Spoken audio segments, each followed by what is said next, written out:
नमस्कार, मैं शिवानी। बिहारी न्यूज में आपका स्वागत है। आज है 8 नवंबर। खबरों की ओर बढ़ने से पहले एक नजर सुर्खियों पर।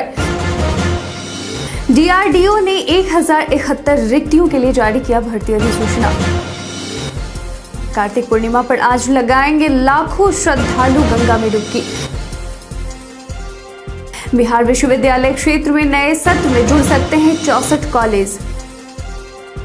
बीपीएससी ने डीपीआरओ की लिखित परीक्षा की स्थगित।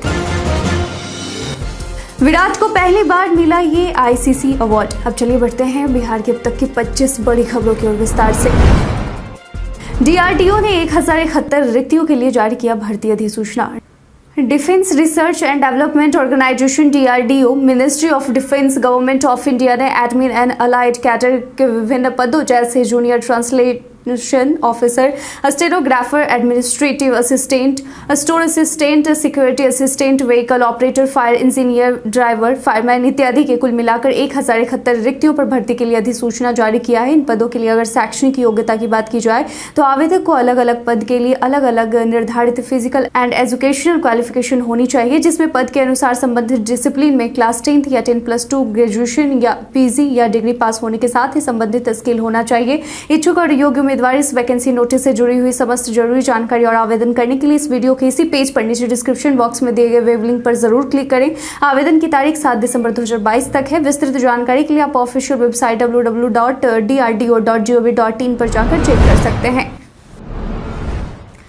कार्तिक पूर्णिमा पर आज लगाएंगे लाखों श्रद्धालु गंगा में डुबकी। कार्तिक माह का आखिरी दिन 8 नवंबर को है, यानी कि आज कार्तिक माह की पूर्णिमा तिथि भी है, जो आज शाम 4:31 पर समाप्त हो जाएगी। बता दें कि पूर्णिमा काल बीते दिन शाम 4:15 पर शुरू हो चुका है। आज कार्तिक पूर्णिमा पर स्नान दान, लक्ष्मी नारायण पूजन किया जाएगा। माना जाता है कि कार्तिक पूर्णिमा तिथि पर भगवान शिव ने त्रिपुरासुर का वध कर देवताओं की रक्षा की थी। इसी प्रसन्नता में देवी देवताओं ने शिव की नगरी काशी में मणिकर्णिका घाट पर स्नान कर संध्या काल में दीपदान किए थे। बीते दिन काशी में भव्य तरीके से देव दीपावली का आयोजन किया गया था। कहा जाता है कि कार्तिक पूर्णिमा के दिन गंगा स्नान और दान से पूरे महीने का फल प्राप्त होता है। कार्तिक पूर्णिमा के दिन गंगा घाटों पर संभावित भारी भीड़ को देखते हुए राजधानी पटना के तमाम बड़े घाटों पर पुख्ता इंतजाम किए गए हैं। भीड़ भाड़ वाले घाट जैसे काली घाट, गांधी घाट, भद्र घाट, कंगन घाट, गाय घाट पर अस्थायी नियंत्रण कक्ष बनाए जा रहे। कुछ घाटों पर सीसीटीवी कैमरे से भी निगरानी होगी। वहीं आज कार्तिक पूर्णिमा पर 5 लाख के करीब श्रद्धालुओं की गंगा में डुबकी लगाने की संभावना है। बिहारी पहचान में आज हम बात करेंगे बलीराम भगत की। बलीराम भगत एक भारतीय राजनीतिज्ञ और भारतीय राष्ट्रीय कांग्रेस के सदस्य थे। उन्होंने 1952 से 1977 और 1984 से 1989 तक आरा का प्रतिनिधित्व करते हुए लोकसभा में संसद सदस्य के रूप में कार्य किया है। भगत लोकसभा के 6ठे अध्यक्ष और भारत के 13वें विदेश मंत्री भी रह चुके हैं। बलीराम भगत का जन्म अक्टूबर 1922 में बिहार के पटना में एक अमीर यादव परिवार में हुआ था। वह भारतीय स्वतंत्रता आंदोलन के दौरान 1944 में भारतीय राष्ट्रीय कांग्रेस में शामिल हुए और भारत छोड़ो आंदोलन में भाग लिया। उन्होंने पटना कॉलेज से स्नातक की डिग्री प्राप्त की और पटना विश्वविद्यालय से अर्थशास्त्र में मास्टर डिग्री प्राप्त की। जनता दरबार में मुख्यमंत्री ने सुने कुल 75 फरियादियों की फरियाद। बीते दिन मुख्यमंत्री नीतीश कुमार ने 4 देश रत्न मार्ग स्थित मुख्यमंत्री सचिवालय परिसर में आयोजित जनता के दरबार में मुख्यमंत्री कार्यक्रम में शामिल हुए। जनता के दरबार में मुख्यमंत्री कार्यक्रम में मुख्यमंत्री ने राज्य के विभिन्न जिलों से आए 75 लोगों की समस्याओं को सुना और संबंधित विभागों के अधिकारियों को समाधान के लिए समुचित कार्रवाई का निर्देश दिया। इस दौरान मुख्यमंत्री ने सामान्य प्रशासन विभाग, गृह विभाग, राजस्व एवं भूमि सुधार विभाग, मद्य निषेध, उत्पाद एवं निबंधन विभाग, निगरानी विभाग, खान एवं भूतत्व विभाग से जुड़े मामलों की सुनवाई की।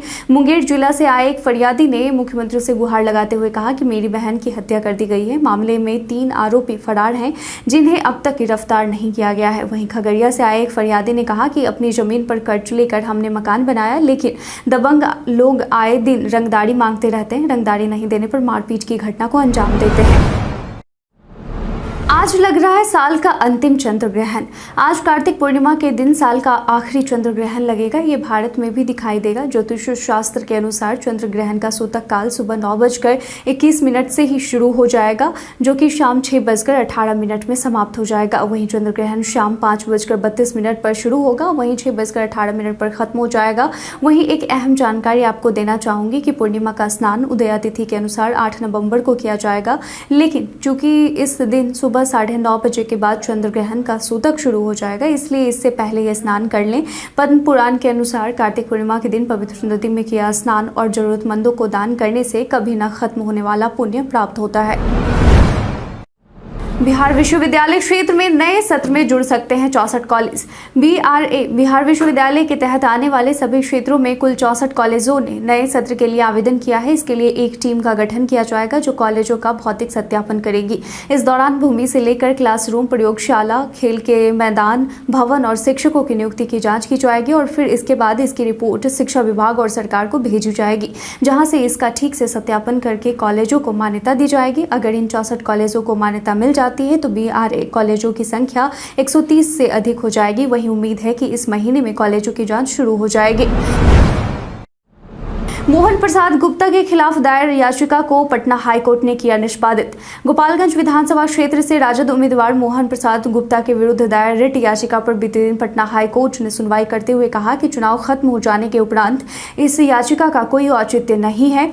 दरअसल 6 नवंबर को खत्म हुए गोपालगंज उपचुनाव में स्थानीय वोटर दीपू कुमार सिंह द्वारा दायर याचिका द्वारा की गई थी कि जिसमें कहा गया था कि मोहन प्रसाद गुप्ता ने तथ्यों को छुपाकर गलत हलफनामा दाखिल किया था। भारत के निर्वाचन आयोग की ओर से अधिवक्ता सिद्धार्थ प्रसाद कोर्ट के समक्ष उपस्थित हुए। प्रसाद ने भारत के संविधान के अनुच्छेद 329 का हवाला देते हुए बताया कि यह रिट याचिका सुनवाई के योग्य नहीं है। राजीव व नेपाली नगर मामले में इस दिन होगी सुनवाई। राजधानी पटना के राजीव नगर थाना क्षेत्र के नेपाली नगर की सरकारी जमीन पर अधिग्रहण के मामले में हाईकोर्ट 10 नवंबर को सुनवाई करेगा।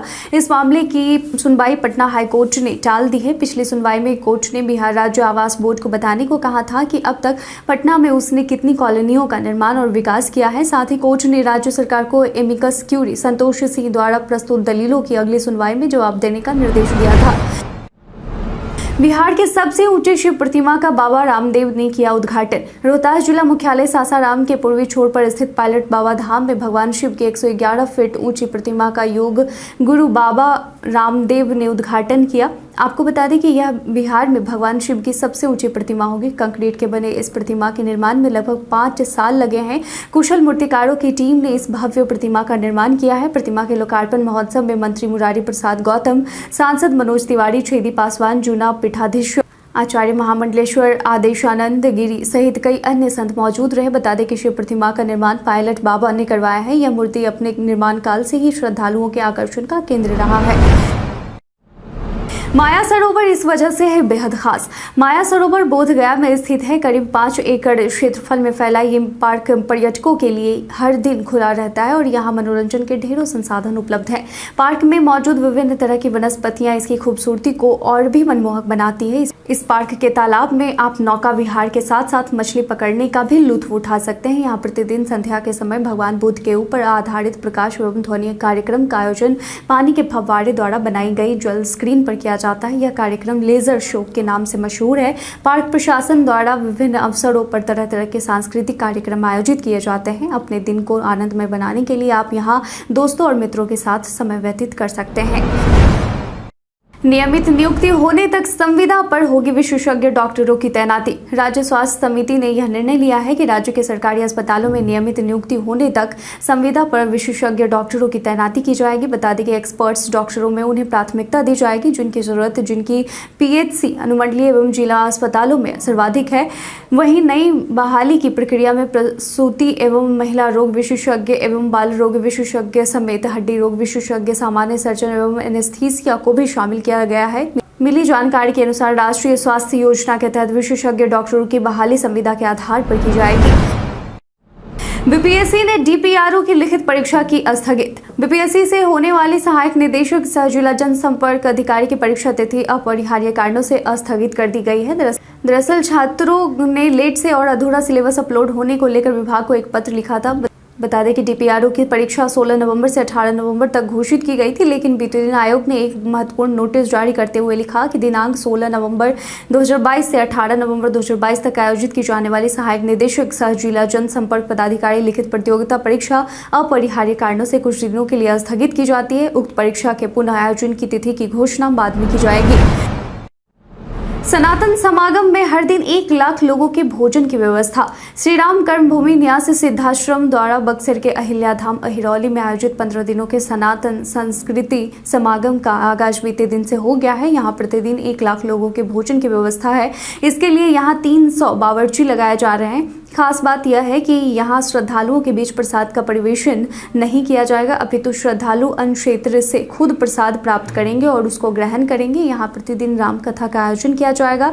यहाँ 9 से 15 नवंबर तक जगत गुरु रामानुजाचार्य स्वामी अनंताचार्य द्वारा श्रीमद् भागवत कथा का आयोजन सुबह 9 बजे से दोपहर 12 बजे तक किया जाएगा।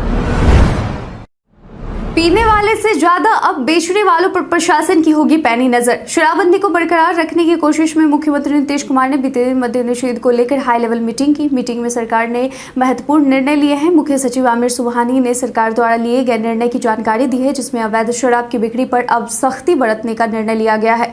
धंधेबाज ऊपर सख्ती बरतने का मुख्यमंत्री ने निर्देश दिया है। मुख्य सचिव ने बैठक में लिए गए निर्णय की जानकारी देते हुए बताया कि पुलिस अब शराब पीने वाले को पकड़ने की बजाय शराब माफियाओं पर शिकंजा कसेगी। पीने वाले से ज्यादा सप्लाई करने वालों पर फोकस होगा, साथ ही सजा भी दिलाई जाएगी। राज्य के बाहर के माफिया जो बिहार में शराब की सप्लाई कर रहे हैं, उन्हें गिरफ्तार किया जाएगा और उन्हें सजा दिलाई जाएगी।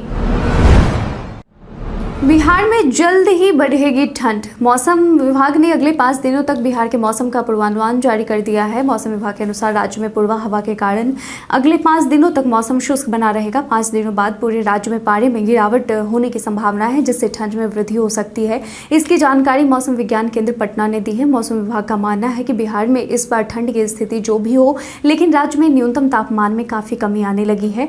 वहीं अभी राज्य में पूर्वा हवा का प्रवाह जारी है।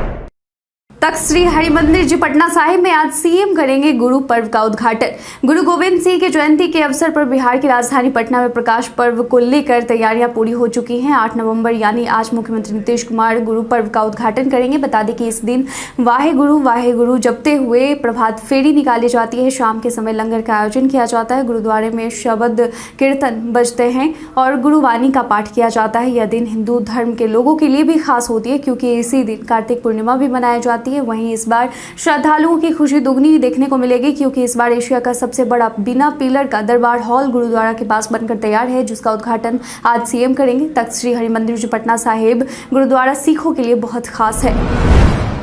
बिहार के बाद अब गुजरात में नरेंद्र मोदी को चुनौती देंगे नीतीश कुमार। गुजरात विधानसभा चुनाव 2022 के घमासान में अब जनता दल यूनाइटेड की भी एंट्री हो गई है। नीतीश कुमार की ये पार्टी बिहार में आमने सामने होने के बाद अब गुजरात में भी भाजपा से टकराएगी। इस विधानसभा चुनाव में एक बड़ा अपडेट यह है कि जदयू का गुजरात विधानसभा चुनाव में भारतीय ट्राइबल पार्टी के साथ गठबंधन हुआ है।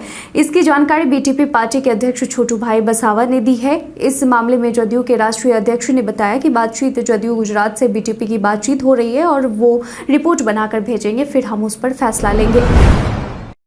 इस दिन होगा जदयू प्रदेश अध्यक्ष का चुनाव। जदयू पार्टी के राज्य निर्वाचन पदाधिकारी जनार्दन प्रसाद सिंह ने बीते दिन सोमवार को पार्टी कार्यालय में आयोजित प्रेस कॉन्फ्रेंस में यह जानकारी दी है कि जदयू के प्रदेश अध्यक्ष का चुनाव 27 नवंबर को होगा और उसी दिन नए अध्यक्ष के नाम की घोषणा की जाएगी। वहीं इसके लिए नामांकन पत्र 26 नवंबर को दिया जाएगा। बता दें कि पार्टी के राष्ट्रीय अध्यक्ष का चुनाव दिल्ली में आयोजित किया जाएगा, जिसकी तिथि की घोषणा भी जल्द की जाएगी। उन्होंने बताया कि प्रदेश अध्यक्ष के पद के लिए सर्वसम्मति से एक का नाम घोषित किया जाएगा।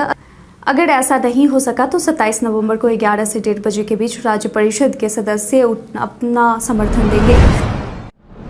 विजय चौधरी का बयान, जनता को भाजपा जदयू का साथ नहीं पसंद। बिहार की गोपालगंज और मोकामा सीट के लिए हुए उपचुनाव का परिणाम आ चुका है, जिसके बाद बीते दिन सोमवार को बिहार के वित्त मंत्री विजय कुमार चौधरी ने अपनी प्रतिक्रिया दी है।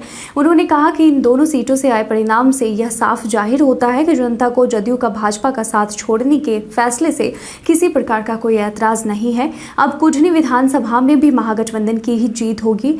बता दें कि कुढ़नी विधानसभा सीट पर 5 दिसंबर को मतदान होगा। वहीं नामांकन की प्रक्रिया 10 नवंबर से शुरू की जा रही है। कुटनी में उपचुनाव की नौबत तब आई जब आरजेडी के अनिल साहनी के एलटीसी घोटाले में सजा दी गई और उनकी विधानसभा सदस्यता को रद्द कर दिया गया था। मंदिरों के रजिस्ट्रेशन को लेकर मनोज तिवारी का बयान।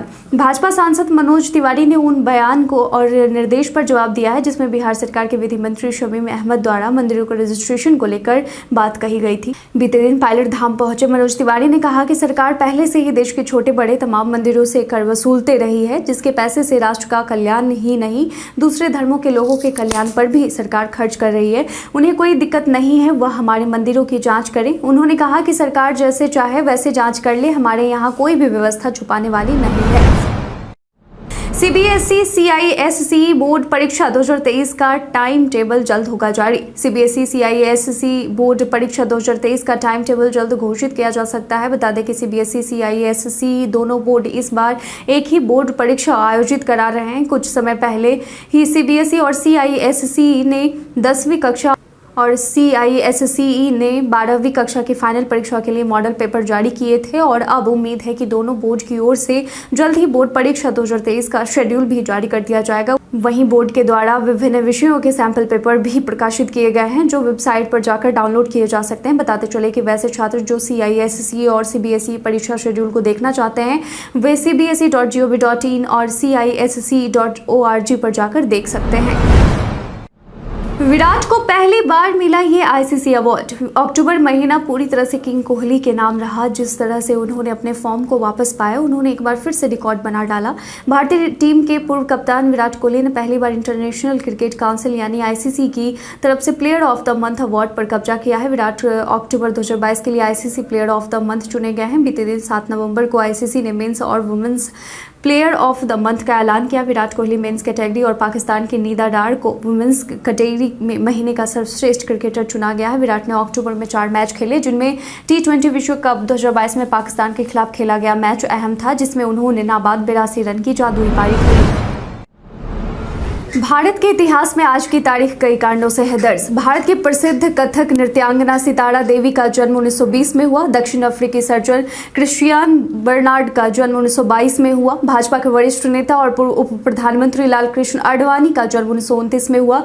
प्रसिद्ध साहित्यकार लोचन प्रसाद पांडे का निधन 1959 में हुआ। भारत के पहले वायुसेना प्रमुख सुब्रतो मुखर्जी का निधन 1960 में हुआ। दक्षिण भारतीय सिनेमा के प्रसिद्ध निर्देशक बोमी रेड्डी नरसिम्हा रेड्डी का निधन 1977 में हुआ। भारत ने 2005 में फिलिस्तीनी संगठनों की आतंकवादी कार्रवाई और इजराइल की दमन की आलोचना की। भारत का पहला मानव रहित अंतरिक्ष मिशन चंद्रयान-1 2008 में चंद्रमा की कक्षा में पहुंचा।